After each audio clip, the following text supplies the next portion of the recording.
Olá, Mônica Halck, boa noite, tudo bem com você? Boa noite, Alex. Tudo ótimo. Obrigada pelo convite. Mônica, é um prazer, um privilégio, uma honra, né, poder estar conversando com você. Te agradeço de antemão, né, a disponibilidade, né, a disposição para estar conversando com a gente aqui no C-Legends e tenho certeza absoluta que vai ser uma experiência muito bacana para nós, para mim vai ser excelente e também para as pessoas que forem assistir e conhecer um pouquinho mais da sua história, da sua jornada, tá bom? Maravilha. Bom, então vamos lá. Só para as pessoas entenderem, né, quem está assistindo a primeira vez, qual que é o motivo, né? O C-Legends nada mais é do que uma brincadeira com o termo C-Level, né, que para quem não conhece, reporta-se a pessoas que ocupam posição de diretoria. Então eu entrevisto pessoas que estão, né, no nível de diretoria, seja qual diretoria for, ou empresários, que são para muitos como se fossem lendas. Né? As pessoas olham e acham que a vida daquela pessoa é perfeita, né? Que ela caiu ali de paraquedas, e enfim. E a ideia é inspirar pessoas por meio de histórias inspiradoras e desmistificar um pouquinho, né, essa situação de que as pessoas são lendas. E aí, para a gente entrar logo na conversa, né, você, Mônica, conhecendo um pouquinho, né, da sua história, eu vi que você é formada em História, né, pela UFMG, tem uma pós em Culturas Políticas também na UFMG, né, foi para a área de negócios, aí, inclusive academicamente falando, né, uma pós, um MBA na GV, também tem uma experiência acadêmica internacional na Stanford, né, University, lá na parte de innovation, né, de empreendedorismo, e hoje, né, é uma das cofundadoras da Sólidas, uma das empresas top of mind na área de RH, né, de tecnologia, Tecnologia para gestão de pessoas. tecnologia para gestão de pessoas. E, bom, eu vou passar, né, para você a palavra e te fazer uma pergunta que eu costumo fazer para as pessoas que são lendas, né? Mônica, sua vida sempre foi fácil assim? Você acordou um belo dia como cofundadora e CEO da Sólidas? Ah, sempre foi muito fácil. É sombra e água fresca o dia inteiro. Só Deus sabe, Alex. Minha vida sempre foi fácil. Ô, Alex, quando o pessoal me pergunta assim, qual que é a definição, né, de empreendedorismo, eu falo que a minha definição, e eu sinto isso sempre, é assim, é você tomar um 7-1 todo dia e continuar jogando. Né? Então, para mim é isso, assim, é tão fácil quanto isso, quanto tomar um 7-1 todo dia e continuar jogando. Perfeito, perfeito. Bom, só para dar uma introdução, né, completar a introdução, eu conheci a Sólidas, na verdade, por meio do seu irmão, né, que é o Alessandro, né, o Ale Garcia. O Ale é meu esposo. É seu É meu esposo? marido, eu sou casada Oh, com eu meu achei que era... sócio. Aí Nossa, a vida fica mais fácil ainda. mais fácil. Olha só aí, né? Enfim, conheci ele em 2015 ou 2016. A gente estava conversando sobre inside sales. Na Isso. época eu estava, se não me engano, saindo da Ativas ou alguma coisa assim, ou na Prime Systems, que é uma empresa de mobilidade, né, do Grupo Séculos. E a gente foi conversar sobre inside sales. E o Alessandro, assim, eu fiquei impressionado, né? Como que ele tinha uma precisão com os indicadores, né? A busca pela perfeição, olhando o benchmark, discutindo comigo, olha, tal empresa está com esse indicador, eu estou aqui, eu estou buscando chegar, como chegar lá. Eu fiquei muito impressionado, não tive muitos contatos com ele, mas o pouco foi muito, muito forte. E eu acompanho assim o crescimento da Solis e é impressionante, né? Como vocês têm, né, decolado aí, né, voado alto, ocupado uma posição de destaque. E olhando esses dias também encontrei outras pessoas que trabalharam comigo, estão ali, né? Por exemplo, o Caio Pereira, me parece que é vice-presidente, ia falar senhor, Sim. VP de tecnologia, né? De engenharia, de produtos, né? Trabalhamos juntos. Eu vi lá no RH a Érica Caroline trabalhou também, nós trabalhamos juntos na Ativas. Isso O mesmo. Caio foi na Algar, antiga CTBC. Vi lá também a Ana Moraes, também trabalhou com, a gente trabalhou junto na Ativas, ela era RH, agora está no comercial. E vi a Emília Almeida está como secretária lá, também trabalhou lá na Ativas como recepcionista. Então, assim, é muito legal ver, né, um lugar com tanta gente boa, né, sendo tocada, né, por pessoas de fato lendas. E aí eu queria que você contasse um pouquinho da sua história, né? Como que você chegou nessa posição, né? A gente já sabe que não foi fácil, mas contar mais um pouquinho dessa história, como é que é ser sócia, né, e executiva junto com o marido, contar um pouquinho desse desafio. Conta para nós, por favor. Alex, só de curiosidade, na época que você conheceu o Alessandro, ele construiu uma planilha onde ele estava começando a desenhar a nossa máquina, porque a Solids, como a gente conhece hoje, ela começou em 2015 praticamente, né? Então ele montou um plano de crescimento de 5 anos, onde tinha ali quanto que a gente ia faturar, quantos funcionários iríamos ter, qual que é o custo fixo de cada máquina, a margem, tudo, tudo, tudo, tudo. Ele desenhou o futuro. Pois bem, chegamos em 2020, completamos esses 5 anos e ele acertou tudo, cumpriu tudo com mais de 95% de precisão. É uma coisa assim, absurda, é absurda. Assim, eu nunca vi ninguém fazendo isso que ele fez. Né? E agora ele está desenhando nossos próximos anos. Assim, a planilha dele está mais robusta ainda. Mas esse é o Ale, assim, você conheceu bem esse lado dele. Impressionante, impressionante, né? Eu fiquei bastante impressionado, assim, a conversa foi muito boa, tanto o lado humano dele, né? A facilidade de interagir, ao mesmo tempo, esse lado estatístico, matemático, né? Eu acho que a praia dele é essa, né? Ele é estatístico, então é É. uma boa composição. Tem que equilibrar com, com aquilo que eu não sou, né, Alex? Porque eu sou o oposto. Então, me conta como é que pessoas, né? Ele da área exatas, né? Você veio né, da área de humanos, mas enfim, história, decidiram, né? E estão realizando, né? Um planejamento de forma tão assertiva, né? Quais seriam os diferenciais, né? Os pontos fortes que são importantes para que vocês atinjam esse objetivo? Eu acho que, primeiro assim, eu e o Ale não é a primeira vez, né, que nós trabalhamos como sócios, a Solids é a nossa segunda experiência, antes nós já tivemos uma empresa também de tecnologia, só que para agronegócio, e o segredo, Alex, eu acho que está na questão de você complementar o outro, né? Então, o Ale, ele, igual você conheceu, ele tinha planilha, estatística, e ele é um cara de pensamento linear, né? Então, assim, é lógico. Então, durante muitos anos, ele tinha uma lógica muito linear, né, de crescimento. Como eu não sou nada disso, minha cabeça sempre foi muito mais exponencial. Então, ele falava assim: não, nós temos que chegar em 10, aí a gente vai para 20, 30, 40, 50, até chegar em 100. Eu falava: não, a gente tem que ir do 10 para o 100. Qual que é o problema? E aí ele falava assim, mas como assim? Não é assim que funciona?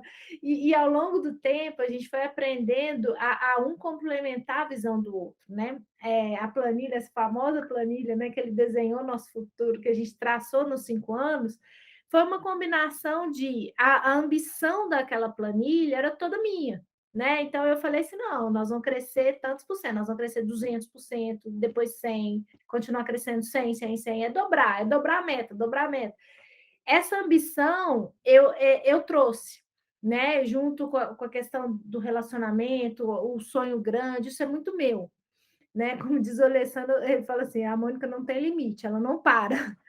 Só que essa ambição, esse sonho grande, sem consistência, se transforma só numa fala vazia, né? Isso não se sustenta ao longo do tempo.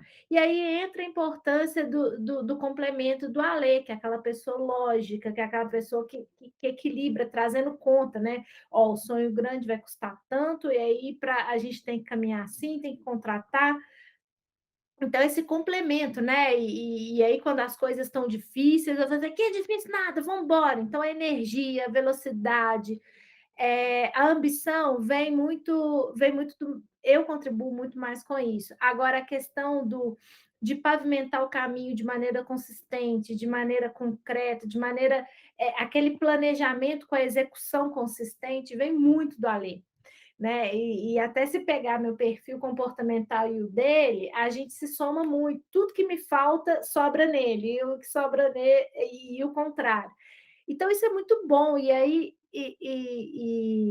eu acho que esse é o segredo de uma boa sociedade, né? Essa questão de um completar o outro, mas não basta só completar, né? Você tem que dar valor para o outro e entender que aquilo que o outro não tem é muito importante para você, né? Porque se você também não tem essa maturidade de entender que aquilo que te falta é importante também, você olha, você fica querendo, entra numa relação narcisista, né? Onde a pessoa tem que ser igual, ela tem que pensar exatamente igual a você, tem que agir exatamente igual a você.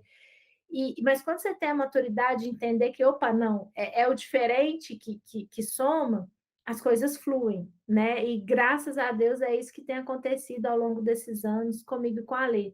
Essa valorização daquilo que eu não tenho, mas é o outro que tem, né? E saber a hora, né? E é quase uma dança, eu vejo muito como uma dança, né? Porque hoje eu estou como CEO, a Lê como co-CEO, mas assim, para a gente é muito, muito claro a hora que eu dou um passo para trás, para que ele dê um passo para frente, e a hora que o contrário também acontece. Então, é uma dança. Tem hora que um está na frente, tem hora que o outro está na frente. E isso é muito bacana, de forma que, no final das contas, a gente está lado a lado, no mesmo objetivo, na mesma pegada. Impressionante, né? A gente vê na prática aquilo que a gente às vezes lê, né, a respeito, matérias, enfim, nos livros, né? Escutar exemplos práticos de que, de fato, as diferenças elas se somam, né? E não diminuem, né? E aí quando, né, vocês estruturam um time desse, né? A empresa hoje está com quantos profissionais? 350 profissionais e 200 vagas abertas. Opa, opa, né? Uma empresa com 200 vagas abertas, 350 profissionais, né? Ou seja, várias e várias pessoas, famílias, né, envolvidas dentro desse ecossistema. E na hora de estruturar esse time, de escolher as pessoas, né, vocês também usam essa mesma lógica, né? Você está complementando pessoas diferentes dentro das mesmas áreas para que essa fórmula de sucesso ela seja replicada? Total, e aí tem a ver com o produto que a gente entrega, né? Como a gente entrega ali uma plataforma completa de gestão de pessoas, a gente tem ali a parte de recrutamento e seleção, avaliação de desempenho, pesquisa de clima, e tudo com muita inteligência de dados. Então, a gente aprende qual é o padrão, né, de um time que melhor performa, e a gente coloca esse padrão para rodar no recrutamento, tomando sempre o cuidado de não obedecer esse padrão 100%. Né? Então, por exemplo, no time comercial, eu sei qual é o perfil que melhor performa, mas eu nunca coloco 100% do time com o mesmo perfil, porque essa diversidade é importantíssima para oxigenar o time, para irritar às vezes, para trazer, para agitar o aquário, para trazer incômodo, sabe? Para o mar nunca ficar calmo o suficiente, né? Então a gente tem sempre esse cuidado, a gente sabe exatamente quais perfis performam melhor, quais perfis demoram mais para rampar, menos para rampar, e aí a gente faz uma composição saudável nos times, né? Até por essa lógica, né? Assim, até o que a gente define como performance, eu sei, por exemplo, time comercial, eu sei que determinado perfil ele demora mais meses para rampar, mas ele tem um tempo de permanência maior na empresa.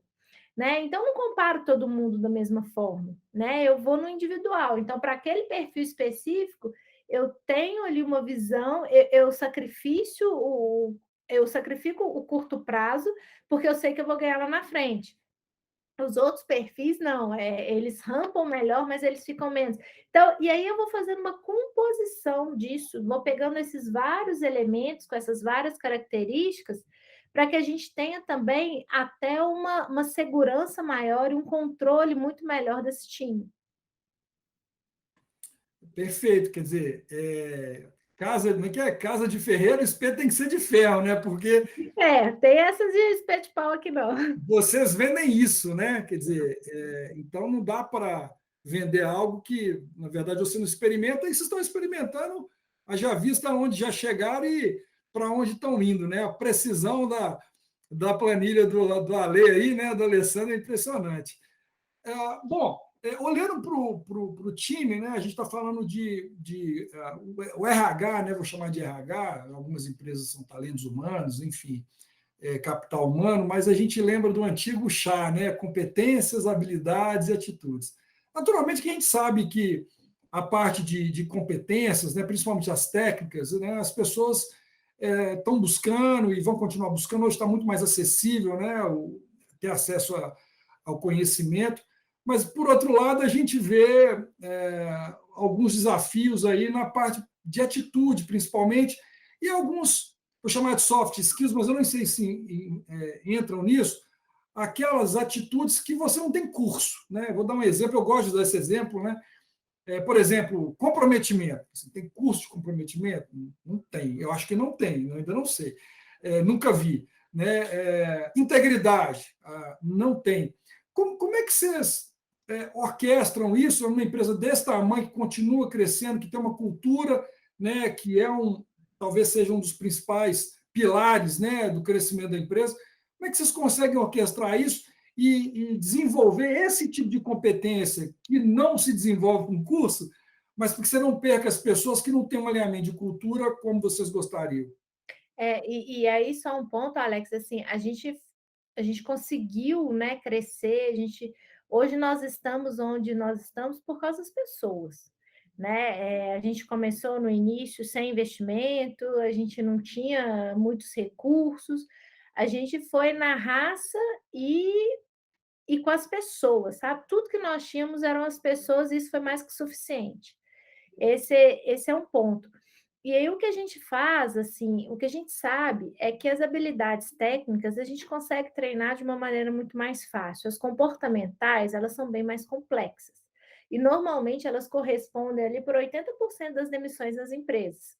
Então é a maior causa. Por isso que a gente gosta de atuar, né, na nossa plataforma. O primeiro touch que as pessoas têm é exatamente com o mapeamento comportamental. Por quê? Porque essa é a causa raiz dos maiores problemas do RH. E aí o que a gente faz para que, assim, comprometimento, eu não tenho como treinar uma pessoa, assim, eu também não conheço um curso de comprometimento, mas eu sei que a pessoa certa no lugar certo, ela tende a ficar muito mais comprometida e se envolver com o trabalho de uma forma muito mais saudável do que uma pessoa que está ali no lugar errado, gastando energia e tendo o triplo do gasto de energia para executar uma função, né? Então, às vezes, a gente usar aquela máxima, né, da pessoa certa no lugar certo, funciona. E aí faz com que as pessoas aflorem o que existe de melhor. Porque quando você coloca a pessoa certa no lugar errado, você começa a gerar ali um gasto desproporcional de energia para que a pessoa execute sua função, que começa a ter alguns efeitos colaterais indesejáveis, né? Por exemplo, o clima fica ruim, as pessoas começam a murmurar, elas adoecem fisicamente, aí começa a ter os afastamentos, elas começam a criar atritos, e aí você tem que começar a fazer gestão de conflitos o tempo todo. E às vezes você percebe que a pessoa ela tá assim, porque claramente ela está numa luta ali, porque ela está tendo que gastar muita energia. Ao passo que se você colocar essa pessoa numa outra função, onde está mais aderente com o perfil, com o comportamento dela, ela vai ter uma postura completamente diferente. Então, eu acho que uma das coisas que a gente faz muito bem é não menosprezar essa máxima da pessoa certa no lugar certo. Assim, para mim, né, esse bate-papo é uma escola de aprendizagem, né, porque pela experiência que você tem, principalmente, né, não só como CEO, mas no tipo de empresa, algumas coisas a gente já sabe, mas a forma de colocar ela é diferente, acaba ensinando mais, e outras que realmente a gente não sabe. Eu tenho uma curiosidade e uma outra pergunta que não tem tanto a ver com a minha curiosidade. Eu vou articular as duas. Né? Eu vou fazer as duas aqui, aí você desenrola nas duas, vamos ver. A primeira é o seguinte: a gente viveu uma pandemia aí, né, que tinha algumas variáveis que assim, a gente não tinha controle, né? Por exemplo, eu fiquei internado uma semana e perdi um mês com tudo, enfim. Então, eu não tive controle, trabalho, abandona tudo. Então, não estou falando dessas, né? Teve gente que perdeu, mas eu estou falando de outras que, principalmente relacionadas a medo, né? Que as pessoas acabam congelando e aí perde emprego, fecha empresa. O que você falaria para esse tipo de pessoa? Né? O que ela pode fazer para que ela não caia, né, nessa armadilha do medo, né, de ficar imobilizada, de ficar desanimada. Às vezes ele está falando assim, poxa vida, eu estou com 45, estou com 47, estou com 50, achando que a vida acabou. O que uma CEO de uma empresa de gestão de pessoas, né, com 200 vagas em aberto, né, fala para uma pessoa que está ainda passando por esse momento? Eu acho que a pandemia ela mexeu com algumas coisas que são muito caras para a gente, né? A questão do ficou muito claro, né, o perfil de pessoas que prezam muito pela segurança. Você percebe claramente que algumas pessoas precisam de mais segurança do que outras. Algumas não conseguiram se adaptar bem porque não conseguiram lidar com privação de liberdade, né? Você não poder sair de casa, você não poder andar numa praia, né? Então, na crise, você percebe algumas coisas para as pessoas. É, e aí o que a gente tem que levar em consideração também, o que a gente aprendeu é que ficou claro para a gente a nossa finitude, né? Como que tudo pode acabar de repente, né? Tudo pode acabar de repente, né? E de nada adianta quantas pessoas, né, especialmente no pico da pandemia, elas tinham recursos financeiros, elas tinham sucesso profissional, mas elas não tinham um leito para se tratar de uma doença que democraticamente saiu atingindo todo mundo, né? E que infelizmente não foi democrático o acesso ao tratamento para todos, né? Mas chegou um ponto da pandemia que nem dinheiro, o dinheiro não resolvia, o seu sucesso não resolvia, né? Você estava ali na luta pela sobrevivência. Isso ensina a gente também, né? Isso ensina. Agora a forma como a gente pode encarar, assim, você tem duas formas de fazer essa leitura. Você pode entrar numa zona de defesa, né? E ficar paralisado porque o medo paralisa, ou você pode ter a leitura assim: essa vida não é para sempre, vamos arriscar, vamos embora, porque eu tenho hoje, amanhã eu não tenho. Isso ficou bem claro, né? Então, é tudo como a gente encara. Existe o fenômeno e existem várias formas de enxergar o mesmo objeto, né? Então, como empreendedora, assim, é óbvio, né, que para mim, assim, eu aprendi muito nessa pandemia, mas para mim ficou muito claro que o amanhã é uma abstração. A única coisa concreta que a gente tem é o hoje, né? E eu saio dessa pandemia mais agressiva, mais assim, agressiva no bom sentido, né? De pisar De mais no business, né, de acelerador. Isso, paciente. eu saio dessa pandemia muito mais agressiva em termos de business, muito, com o pé muito mais forte no acelerador. E é engraçado que no meio da pandemia a gente não sabia o que fazer. Tinha lá para março do ano passado, a gente não sabia se os negócios, se o mercado ia acabar, o que ia acontecer. E eu estou assim, vamos acelerar, Alessandro, vamos aproveitar, vamos acelerar. Aí veio o perfil, né, Alessandro? Não, calma. Aí ele criou o modelo matemático, lógico. Hoje ele ia simulando ali situações dia a dia, e durante muitos meses, semanalmente, a gente mostrava para a empresa toda, assim, se nós perdemos tantos clientes, teremos que fazer isso. Ele foi fazendo simulações e a gente passou pela pandemia com uma segurança, assim, ajudou muito a gente no modelo matemático, porque aí nós não tivemos que tomar decisões precipitadas, né? Nem no sentido de postergar, nem no sentido. Então, Alessandro usou dados para reagir. Eu olhei assim e falei: vamos meter o pé no acelerador, porque agora está todo mundo assustado. Enquanto uns estão assustados, vamos, a hora de avançar é agora. E aí é do perfil de cada um, né? É do perfil de cada um e a gente precisa respeitar. Agora, os extremos é que costumam não funcionar muito bem, né? Assim, a pessoa ter mais medo, ficar insegura. Puxa vida, nossa economia foi muito afetada, Então, essa prudência ela é importante, mas quando a prudência se transforma numa paralisia, isso já é um problema, né?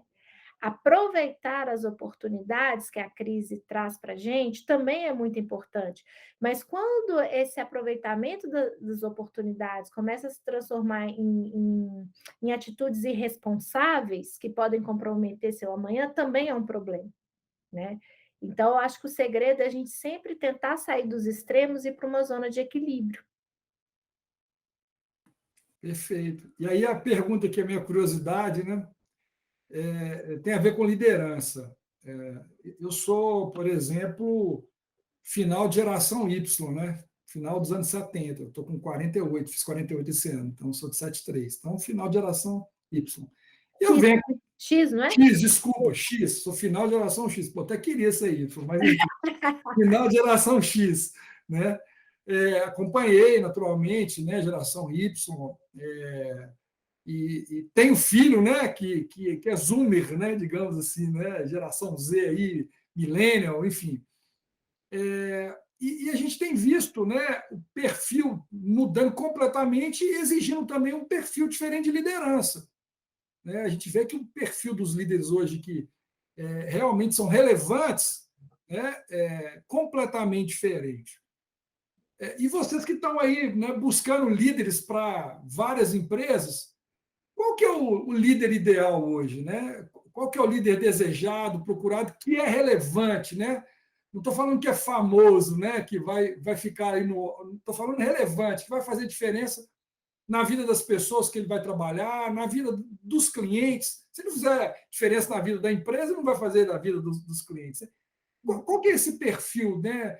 Ou não existe essa preocupação em ser relevante? Né? Como é que você vê isso? Aí que tá, Alex. Na minha opinião, não existe um perfil ideal. Mas o que acontece é que normalmente, seja o mercado, alguma coisa, existem as modinhas, né? Existem as personas, assim, criam as personas do líder ideal e a galera embarca sem o menor senso crítico, né? Então, de tempos em tempos, os estilos de liderança eles vão sendo louvados de forma diferente. O que eu faço é, por exemplo, normalmente eu não curto muito modinha, não. Então, por exemplo, pandemia. Não, o líder da vez é o líder vulnerável, é o líder empático. Alto lá, né? Alto lá. Em qual contexto, em que momento, né? Sob qual circunstância, né? E peraí, que você está chamando de vulnerabilidade? Né? Porque teve gente que levou isso ao pé da letra e acha assim que de repente vulnerabilidade é quase que ficar em posição fetal e ficar chorando na frente do seu time. Isso é um desastre, isso não é vulnerabilidade. Né? E o time precisando de uma mão firme, precisando de segurança, mas não, porque eu li o livro da Brené Brown, não, eu tenho que ser, sabe? E o time gritando, pedindo segurança, pedindo força para o líder, e o líder, não, porque ele leu o livro, não, não posso ser forte, porque senão eles vão achar que eu não sou empático. Então, a primeira coisa, parar com essas modinhas, parar de querer seguir uma persona, ser crítico em relação às coisas. Eu acho que todo estilo de liderança tem seu lugar. Depende do momento, depende de qual pressão e qual circunstância você está operando. Tem hora que o barco está afundando. E aí não dá para ser democrático, não dá para ficar sendo sensível demais, não dá para ficar ouvindo. Tudo que o seu time precisa é de uma mão firme, para que você tome o controle das coisas.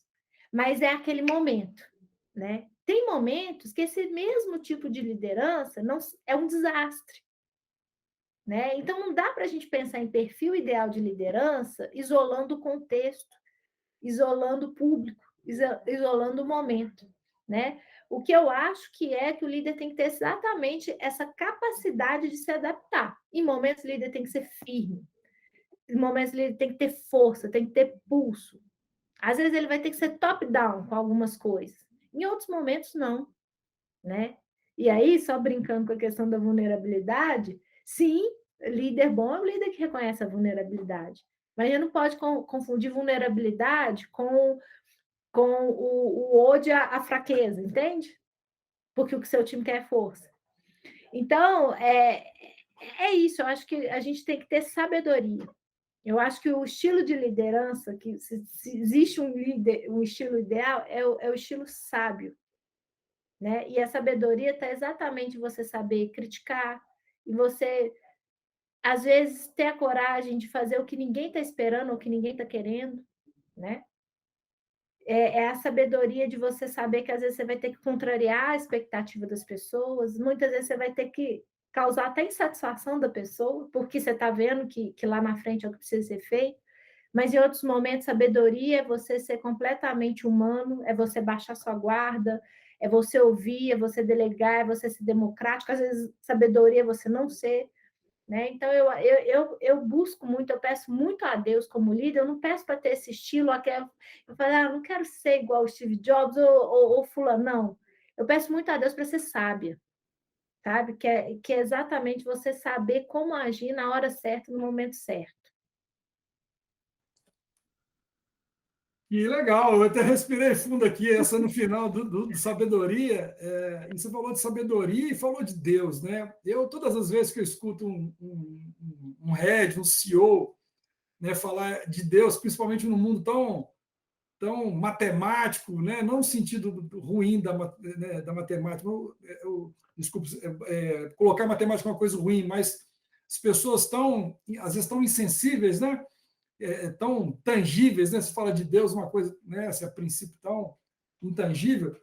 Eu fiquei curioso, né? Quando você fala que pede para Deus sabedoria, como é que é isso? Você acorda de manhã e pede para Deus sabedoria mesmo? Eu peço o dia inteiro, porque eu, eu não sou uma pessoa tão sábia quanto eu gostaria. Mas é porque eu não excluo a minha vida da minha fé, né? Eu gosto daquela fé prática do dia a dia. Eu gosto de assim, nossa, estou aqui numa situação difícil, tendo que tomar uma decisão. O que eu tenho que fazer? Sabe? Muitas vezes eu faço a simples pergunta: o que Jesus faria no meu lugar? Especialmente em relação à gestão de pessoas. E assim, né? Eu vou te fazer uma pergunta, talvez pode ser idiota, mas é porque eu fiquei curioso. Mas você vê resultado, assim, faz diferença? Faz. Faz diferença porque faz diferença para mim, porque a fé, seja ela qual for, ela traz efeitos para o ser humano de uma forma incrível, né? Ela reduz a ansiedade, ela traz esperança, né? Você se conecta, nós somos corpo, alma e espírito, né? Então a espiritualidade, né? E aí as pessoas manifestam a sua espiritualidade de uma forma diferente, é uma parte importante, né? Da dimensão humana. E empreender é uma atividade duríssima, né? Como eu falei no início, assim, não tem sombra e água fresca. Você leva não o dia inteiro, as coisas dão mais errado que certo. Então é, você fica vulnerável, e aí no sentido certo da palavra. E aí você precisa se fortalecer de alguma forma. E para mim, o que mais me fortalece quando está tudo difícil é a minha fé. Porque nesse momento eu estou conectando ali a minha espiritualidade, eu estou me alimentando de uma coisa que é importante para a dimensão humana, né? Então, para mim, funciona muito e é um dos meus segredos de gestão. E eu acredito demais nisso, tá? Acredito demais. A gente sabe que, né, tem várias pesquisas que mostram que a gente é a média, né, das pessoas que a gente mais se relaciona, né? Então, falando em sabedoria, se a gente se relacionar com Deus, né, a gente vai puxar o sarrafo de sabedoria para cima, né? Amém. Então, assim, até por inteligência, né, é importante a gente escolher bem aí as nossas companhias, principalmente no momento de decisão e lidando com pessoas, né? Lidando com pessoas. Mônica, bacana demais essa conversa, assim, daria para te fazer um tanto de pergunta, de curiosidade. Muito feliz em te conhecer, né? Não te conhecia, achei que você era irmã, Ah, né, do Alessandro, que eu fui olhar lá no LinkedIn, é Alê, né? Eu nem chamava ele de Alê. As pessoas começam a virar lenda, o nome até muda, né? Virou Alê. Né? Alex, eu estou esperando esse dia chegar de eu virar a lenda, assim, porque por enquanto. Ah, mas já é, já é. E assim, quero te parabenizar, né? Você como executiva, né? Como esposa, né? Como para aí, né? Conselheira, né? E muito legal. E parabenizar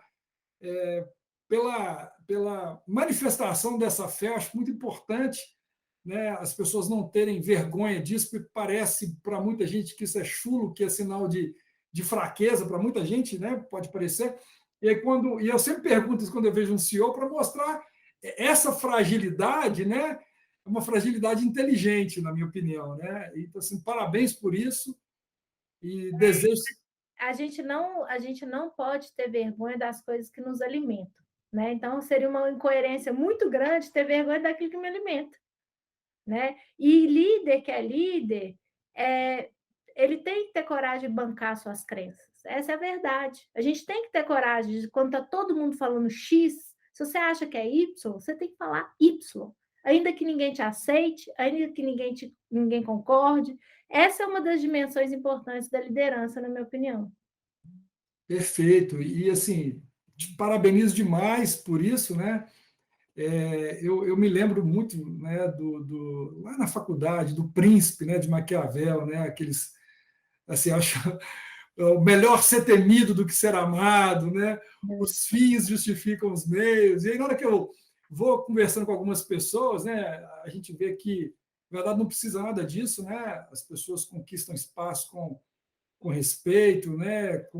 Com decisões, com escolhas. Então, eu quero te parabenizar, né, e desejar que Deus continue abençoando você, né, te dando sabedoria aí que você precisa, né, o Alê, né, o Caio, né, enfim, o time todo que está aí com vocês, e que a empresa possa voar muito, muito mais alto, sendo relevante cada vez mais na sua vida, né, na vida dos clientes, né, e na vida das pessoas que fazem parte do time Sólidas. Tá? Parabéns, muito feliz por essa oportunidade. Obrigada, Alex. Obrigada. A gente tem muito trabalho duro pela frente. Assim, o que a gente quer é realmente mudar a forma de fazer gestão de pessoas no Brasil. Então, tem muito trabalho pela frente. Agradeço demais a conversa, foi muito gostoso e vamos continuar conversando. Perfeito. Um abração, então, mais uma vez. Tchau, tchau. Tchau, tchau.